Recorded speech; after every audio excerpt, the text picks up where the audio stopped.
Hello guys, today I discuss that the step 2 in Adobe Photoshop. Choose a main color from the color pickers in Adobe Photoshop. Discuss with you step by step. The color picker opens images in the temporary blocked by the whichever color is currently selected. By default it is black.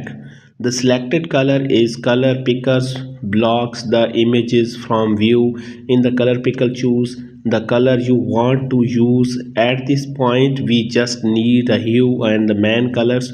We come back and object the statement, straighten the brightness a moment. I have choose a reddish pink.